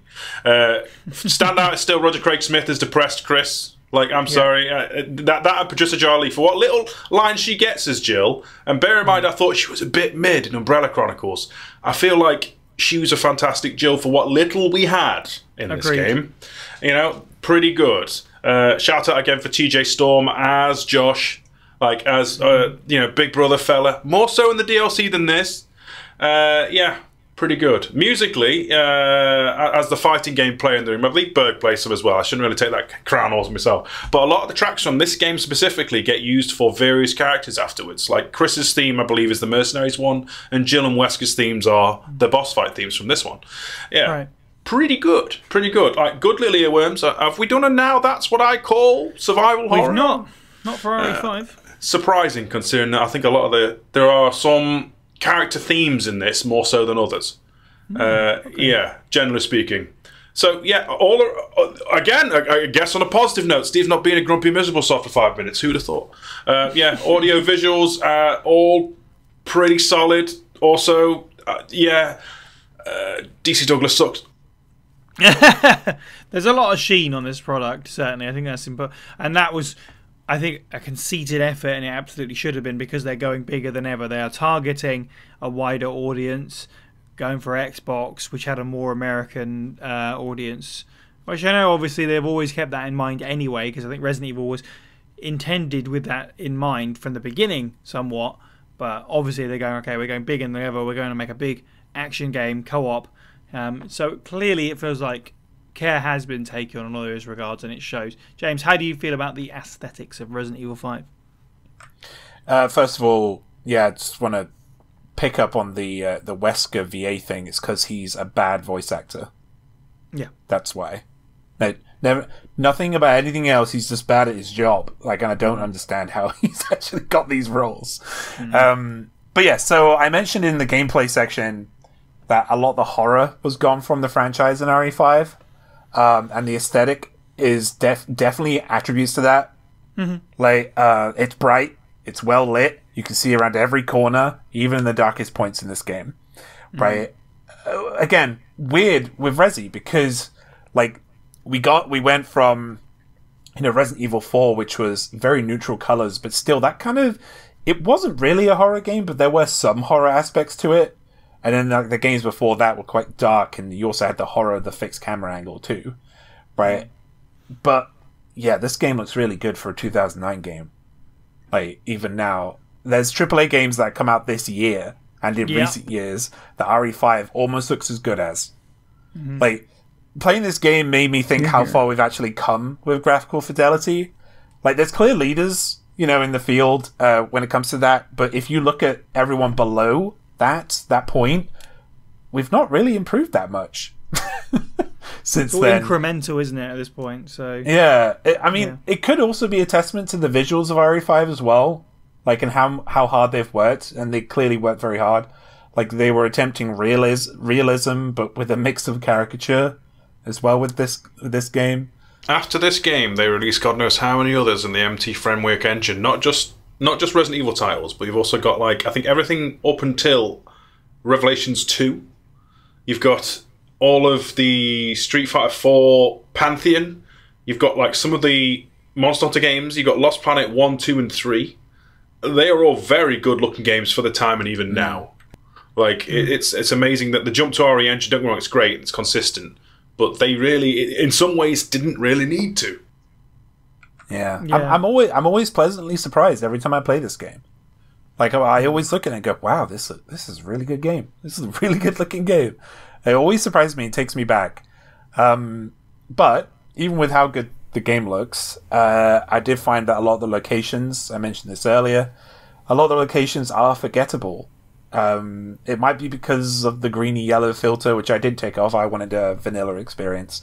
But, like, at the top of my head right now, I can only think of 2 or 3 locations at the top of my head, and I literally stopped playing it 2 days ago. Like, so, like, it doesn't take away from how good the game looked, though, but each of those locales, they needed some, like, a little bit more personality, because, like, they didn't have much. Okay, no, another locale just popped into my head. The ship. Like, it's just, I'll forget that tomorrow, though. Like, it needed a bit more personality. And I'm glad that they might have taken that on board, because in future games, you know, like the remakes, for instance, and I'll forget about Resi 6, but, like, the remakes, like, those, like, the remakes have really tried hard to add character to the locations. It's weird. I wonder almost, and this is just theorizing, I don't necessarily know if I agree with my own point here, but I wonder if the case is because Resident Evil 5 is a much quicker moving game.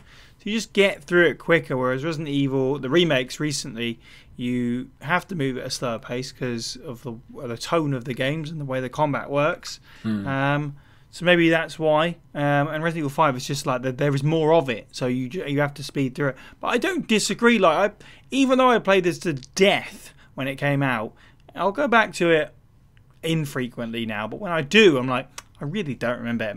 Most of the like, I can't conjure up many locations in my head. When I get to them, I'm like, oh yeah, it's this bit. Oh, I remember this room. Like, Steve heard me do that so many times. Like, oh yeah, this is the bit with this guy coming out when he's got the Gatling gun or whatever. Like, I know where we are now. I had a lot of those moments where I was like, oh, yes. But even when I try to think of it in my head, like, all I can think about is Public Assembly and I love the lake, because the lake's in Remake 4. They basically just did the same thing again. There's even a chicken island. I thought that was great. But yeah, I don't know, for some reason, every time it just sort of slides out of my head pretty quickly. Which is weird, because I think it's greatly designed. It's great. Yeah, like, it's a strange one. Like, when I play it back, there are actual locations I completely forget about, and I'll go into it and go, I don't remember this. I'm like Gandalf in the Mines of Moria, you know. I have no idea, no memory of it at all, and then I go through it, you know, and then I'll get to the next. Oh, I remember this section. I don't know why they just don't stick into my head, you know. Everything else seems to, you know. But yeah, it's just this game. And when it comes to the VA serviceable, I really like Shava. I really like how she isn't used in this game, and she isn't acted as if she is like a love interest, like to anybody. She's just you know, little or big sister. You know, she's well acted in that respect. A very neutral character, which I think is probably why I wanted to know more about her. I don't have anything to say about Chris, because I just don't. This is perhaps my least favorite version of Chris. Okay, because he's still as cardboardy to me, like in this, like that. I mean, there's one moment where I go, oh, emotion, and that's where he reaches out towards Shava outside the when she she's just about to drop out the airplane. You know, I saw some emotion in that performance there. But still, I don't really like it very much, so I don't want to harp on about it. But yeah, and Josh, did you know, Josh, I completely forgot about. But then there was one moment where he drops them off at the island, and he comes back on the boat, and he just smiles to himself, right? And I was like, that's really cute, but also a little bit sinister. You know, it's like, it's like, ha, I'm getting away, you know? Yeah, I found that quite interesting. When it comes to the music and the audio, yeah, it's Resident Evil. You know, they do great with the weapon sounds and stuff. There were some moments in this game where there was silence, which was weird. The silence was a little bit too long sometimes. Like, I think, come top of my head, liquor section. Yeah, and sometimes music just wouldn't. This is just more bugs rather than quality of music, but sometimes music just wouldn't start. Yeah, which was strange. Might be a PC thing though. But yeah, that's my take on aesthetics and stuff. Do we want to take some time to talk about mercenaries? I don't know, Burgs, if you've made like a bunch of mercenaries notes because you seemed quite passionate about it. We've got time to do that if you want to talk about mercs. I could talk about mercs. For folks that don't know, Mercenaries mode was at time a fixture in Resident Evil, whether it was called the battle game or itself Mercenaries. Which is a game mode that's usually unlocked after you beat the game, and is more of an arcade shooter style, where you pick a character that has a specific loadout and you go for a high score. Resident Evil 5's those characters, what was really cool is because the mechanics of the game like added a bunch of like melee attacks. Every character's melee attacks were different. So as you played through, you got your money, you bought and got new ones. You were unlocking, like you got a bunch of cool stuff. Like for example, when you unlocked Wesker, his melee attack would just level an entire column of enemies because it's this big punch thing. It was nice because it was fast. It was always a time limit that you can extend, but I don't recall if you could extend it indefinitely. But it always ran out, and you were always trying to get the points, and it was frantic and chaotic. And we'd mentioned briefly Gears of War earlier. And Gears of War had a similar mode that they called Horde mode, where it was just wave defense, but it was always you could kind of post up. But you couldn't in Mercenaries mode. You kind of had to go around and find like your power-ups or your extra times, and you kind of had to do it together because enemies would surround you. You had this feeling of like, you had to have your partner's back, and we'd mentioned how this game was always like, it feels like this game was just co-op game first, and then they added the Resident Evil into it. I think this game really set again, there's a reason I mentioned playing hundreds of hours of it over years is because it was fun and engaging. I loved it, obviously. I never played that much of it, which is really weird. Or maybe, I don't know, like me and this friend that were going for the 1000G, I don't know if there was many achievements associated with Mercenaries. If there was, I must have played it, but I don't really have any memory of it. I remember, as I say, replaying the same missions over and over again to upgrade all the weapons and stuff. But I don't have strong Mercenaries memories. Then this sort of goes back, this is like a long-standing thing as we know at this point, because I didn't really do it with RE4 either. So that was kind of like a fresh experience for me when we did that episode last year or whenever it was, or the year before. So yeah, I mean, I've dabbled a little bit. I've actually dabbled more, quote unquote. We played like 2 or 3 games, but that's probably more than I remember for the Mercenaries United, which is the DLC one, which will probably be a whole episode at some point by itself. Well, not by itself. With the rest of the Resident Evil 5 DLC, we'll probably do a whole thing on that at some point. So I don't have a lot to say right now. I'm kind of excited to get into it because obviously it's like the first co-op Mercenaries, not like, it is the first co-op Mercenaries that Resident Evil ever did. Steve, you're obviously a big fan of this stuff. Where do you come down on RE5 Mercenaries? As much as people would say that RE6 has the better combat and gameplay, I actually feel like this is the best rendition of it ever.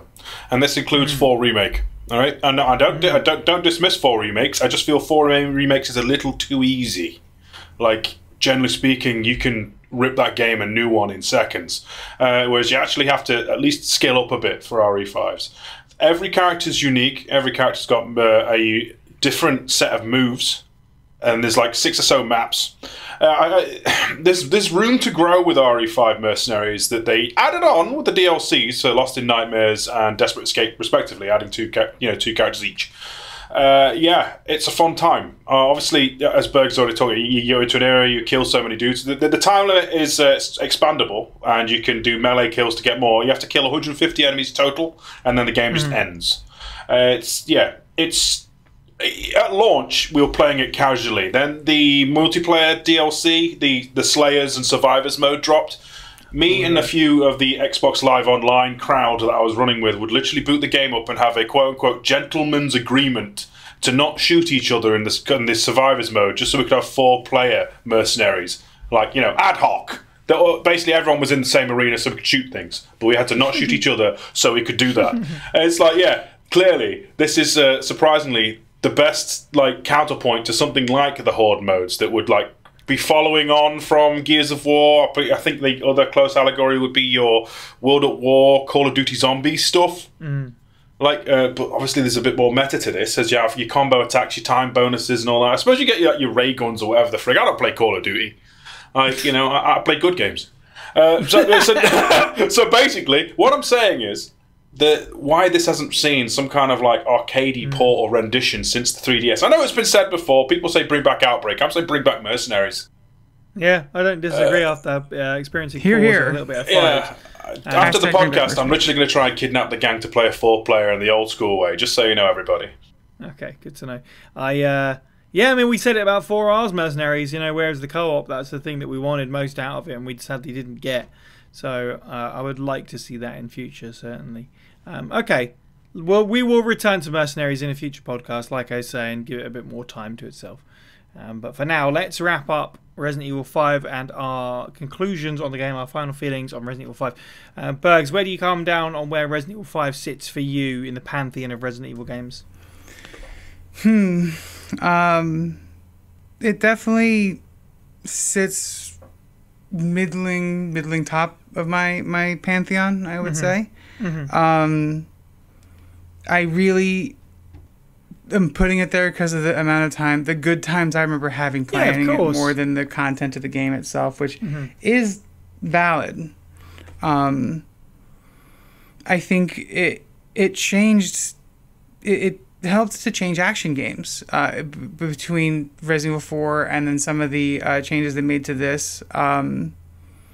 Thinking about other games that kind of took the beat from here and changed their future titles. I don't remember if Dead Space came out before or after this game, but the sequel likely came out after, and the sequel, like this one, also simplified its gameplay in a way from the previous to a more action-oriented style, which then continued on to the third Dead Cells game, which incidentally was co-op. Yeah. And you can't argue with style. Like if I were to see, I joked earlier, but as good as this game, as old as it is, this could probably run on my cell phone. So if I see Resident Evil 5 mobile, I wouldn't be surprised. I think that there's no arguing with numbers either. The game sold like hotcakes. A lot of people loved it. This was a lot of people's Resident Evil game, and I respect this year. I respect it for that contribution as well. I've been trying to quantify on my list. I would put it probably at 5, below like remake Resident Evil 4. Nice. It's pretty high up. It is. But I completely understand it. I enjoy it. I completely understand it. You're right. It's just fun, and I'm sure a good number of those sales were, hey, I went around my friend's house and they were playing fun zombie blasting game, and maybe we played it together if they had an extra controller, and I'm going to go get myself a copy, and it was fun. And that's simple. I'd say I put so many hours into this, even having a mixed opinion on some of it, because I still was like, I don't know, gameplay wise it is fun, but the gameplay isn't. This is not what I'm, as you said, Bergs, this is not what I'm looking to get out of Resident Evil, but I can't deny that I'm just having a lot of fun. The storyline is something that I was looking to get out of Resident Evil, and I'm quite happy, not the Chris Chase Wesker story so much, but the lore stuff I really appreciate. That's why it ranks higher for me than some games. Like, I appreciate its contributions to the overall arcing storyline, and as I say, what it does for me, for Chris, by at least adding a little bit of personality, in my opinion. It's out of the 3 bioterrorism games, your 4, 5, and 6, if that's your era, and we're not including Revelations, if we just take those numbered entries, I think 5 is my favourite by quite some margin, probably. So it's a weird one, because I still have those feelings of icky, because it's, oh no, my Resident Evil's continuing to head in this direction. But I think I can feel less icky about it, because we've got to the point in the series now where I'm getting more of what I want out of it, and this can also exist, and I can go back and I can enjoy this and that kind of thing. So yes, I am a fan. It'll never be one of my outright favourites, but I think it deserves its praise, even though I feel, Steve, like you, that I've just sat here saying all the bad things about it. Steve, how do you feel about RE5 overall? I feel like I just need to Control-C and then Control-V that entire thing. Yeah. No, it's like we've been tearing at a new one, and I can safely say that while it's not my favourite Resident Evil, I can appreciate that it tried to put an end to like the whole Chris versus Wesker arc. Umbrella was already dead, so it's literally what they had left. But what it lacks in its narrative hooks, the lore building around it's fantastic. And the gameplay is fantastic. I would argue it's probably like, it's not as over the top as RE6, and it's a little bit more involved than RE4's. So, yeah, on that caveat of the Suplex trilogy, I believe that's Joe Monch's term, I'm still stealing it. Like, it's the best one, for gameplay, raw gameplay. Is it the Resident Evil game I want to play on my own if I want a Resident Evil experience? Probably not. Like that, well said. Normally ends with a 2 on the end. May or may not have a remake, depends on what mood I'm in. But if I want to play a Resident Evil game with friends, raised eyebrow, it's easily still the best multiplayer experience the franchise has had, give or take a few sessions and Outbreak we had last year. Like, generally speaking, we had a fun time with that. But, if you want to shooty blast things with friends, Outbreak's not the best for that, so that's what this is for. Yeah, good. Well said. I agree completely. James, where do you come down then on Resident Evil 5? Are we rating it? Well, I mean, however you want to conclude. It's not in my top 5. That's fine. I think that's fair. Maybe in my top 10. Mm-hmm. There are many that could be on that point, but yeah, it had a departure from the series roots, like, focusing on action over horror. I think that polarized fans as well at the time, but it's a commercial success, and it paved the way for future experimentation from Capcom as well. The narrative, while I criticized it for familiar tropes, it did expand the series' lore. The visuals it showcased, showcased ambition, even though I critiqued the location blandness of it and the fact I can't remember a freaking thing from it. But Resident Evil 5, it stands as a bit of a contradiction to me, because it shaped the series through both innovation and controversy. Yes, to a certain not extent. To interrupt you, but like I had a note here that I didn't say, that it's interesting because this sort of perhaps demonstrates Resident Evil sliding full speed down the slope that would eventually land at Resident Evil 6. So it's a really interesting one that we can sit here and say it's one of the best, but without it, you don't wind up at that point. It's really interesting to think about what would have happened if Capcom had pulled out at this, and because there was a reaction at the time. It was like, this is too far now. We've lost the horror completely. So this isn't scary at all. What would have happened if Capcom had gone, oh, okay, and made a course correction then instead of a little bit later? Don't know. Just musing. Nothing else remains for me but to thank our contributors, our patrons, and our listeners. Join the First Aid Spray Discord server to become part of our community and hear the show early and unedited. And don't forget to follow us on Twitter, Facebook, Instagram, YouTube, and TikTok. All of these links and all our content can be found at faspraypod.com. You can listen to the podcast on YouTube, Spotify, iTunes, and all good podcasting apps. And if you like what you hear, please do leave us a review where you can and spread the good word. Don't forget you can support the show by picking up some merch. And I actually probably should have said this anywhere but the end of the show, we've got brand new merch. There's a Praise the Moth shirt out, so you should go and get that. You can also support us at patreon.com/FA Spray Pod for as little as $1 a month. In our next episode, we return to Film Club to work through our retrospective reviews of Biohazard's CGI adventures with 2008's Leon and Claire adventure Resident Evil Degeneration. Thank you to the panel. You can follow all of the Pueblo people individually. I'm at Cyniac_123. Steve was at FB Steve was taken. Burgs is at It's Burger Time, and I don't think James are on Twitter anymore. Follow me on Blue Sky. There you go. Link in the description. And finally, thank you for listening and have a good week. That's a funny outro. All right.